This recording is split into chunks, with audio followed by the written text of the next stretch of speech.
오늘은 5월 2일 목요일 새벽 5시 20분입니다.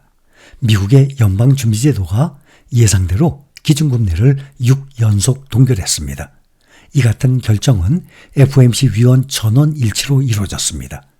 최근 몇 달 동안 인플레이션이 목표치인 2%로 둔화되기 위한 진전은 없었다고 봤습니다. 지난해 9월과 11월, 12월, 올해 들어서 1월, 3월에 이어서 이번까지 6연속 동결 결정입니다.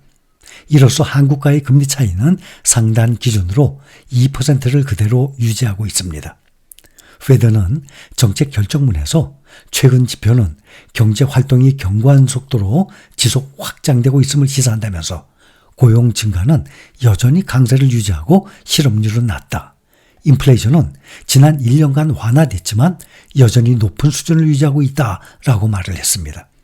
이번 정책 결정문에서 페드는 인플레이션 둔화가 부족했다는 문구를 새롭게 추가했습니다. 페드는 최근 몇 달 동안 인플레이션이 목표치인 2%로 둔화되기 위한 추가적인 진전이 부족했다고 설명을 했습니다. 페드는 연방기금 금리 목표 범위 조정을 고려할 때 향후 들어오는 데이터, 발전하는 전망, 위험 균형을 신중히 판단할 것이라면서 인플레이션이 2%를 향해 지속적으로 이동하고 있다는 더 큰 확신을 가질 때까지 목표 범위를 줄이는 것은 적절치 않다고 밝혔습니다. 금리 인하 확신을 얻기까지는 기존 예상보다 더 오랜 시간이 걸릴 것입니다. 하지만 현재 금리는 충분히 제한적이며 다음 행보가 인상이 될 가능성은 낮다라고 제롬 파월 미국 연방준비제도 의장이 인플레이션 강세를 우려하면서도 금리 인상 가능성에 선을 그었습니다. 페드가 올해 세 번째 FOMC 회의에서 6연속 금리를 동결할 가운데 최근 인플레이션 강세로 파월 의장이 매파적인 발언을 우려했던 시장은 당초 예상보다 비둘기파적인 메시지에 반색을 했습니다.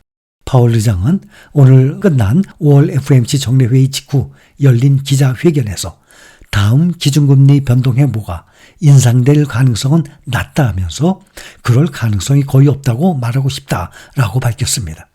그는 금리 인상을 논의했느냐는 질문에는 현재의 제한적인 수준을 유지하는 것에 대한 정책적 논의가 있었다고 답했습니다.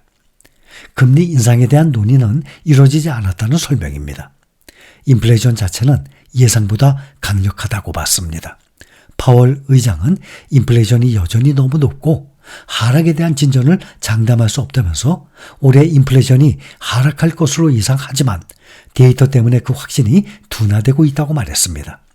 그러면서 금리 인하 확신을 얻기까지는 기존 예상보다 오랜 시간이 걸릴 것이라고 덧붙였습니다.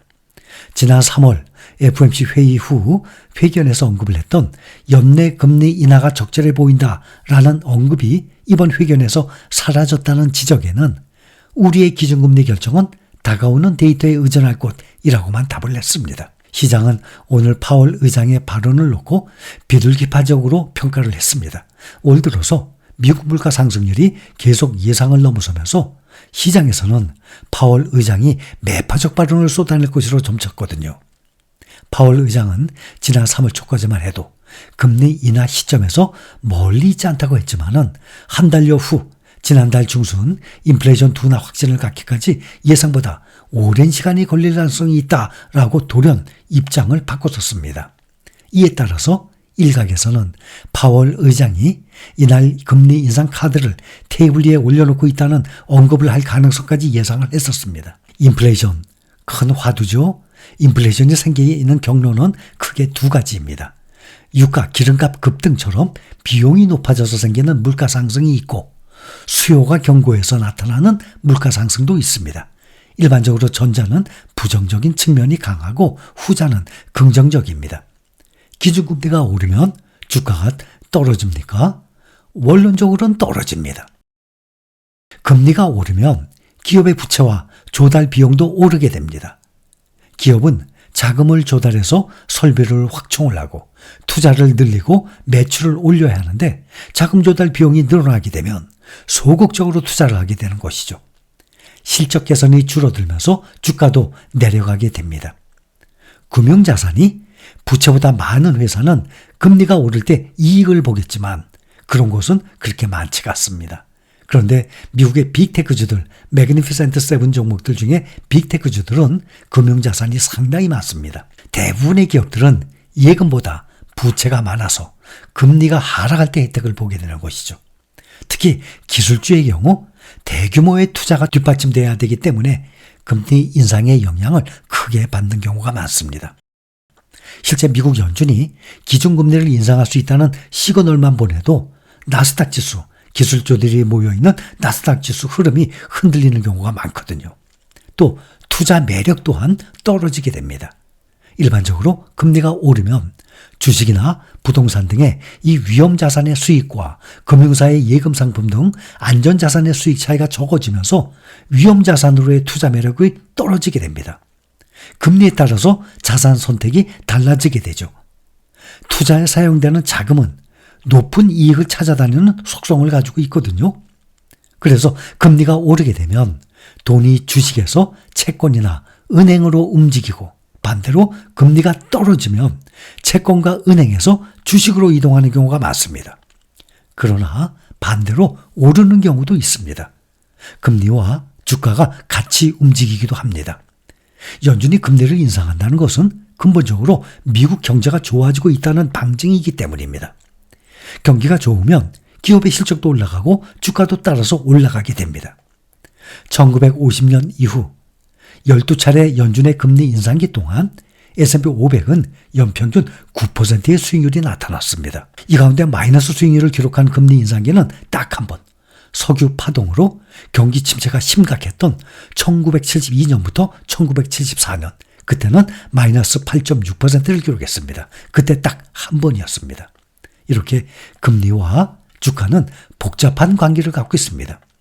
금리가 오른다고 주가는 무조건 떨어지고 금리가 내린다고 주가가 무조건 올라가는 것은 아닙니다. 금리 인상이 때로는 주가 상승으로 이어지기도 하지만 반대로 금리 인상이 악재 요인으로 작용해서 주가가 또 곤두박치기도 합니다. 사실 금리와 주가의 상관관계는 워낙 복잡해서 한마디로 규정짓기는 쉽지 않습니다. 그런데 일반적으로는 금리와 주가는 역의 관계입니다. 금리가 하락하면 주가는 상승하고 금리가 상승하면 반대로 주가는 하락한다는 것입니다. 이유는 이렇습니다.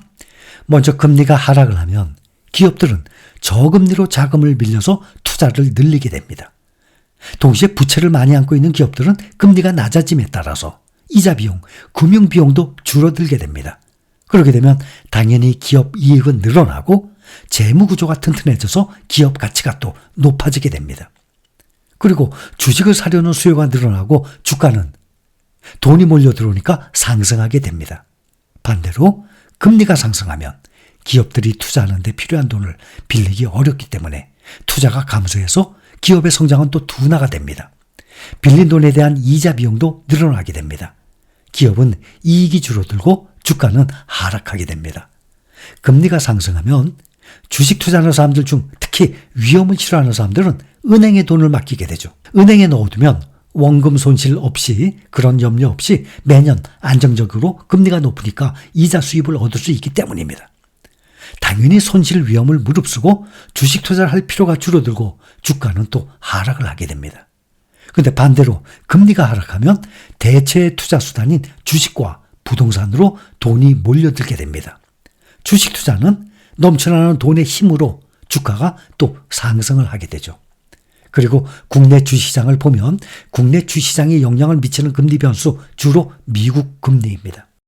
국내 증시가 미국 금리 동향에 촉각을 곤두세우는 이유는 미국 경제가 여전히 세계 경기 흐름이나 글로벌 투자 자금 움직임을 결정하는 최대 요소이기 때문입니다.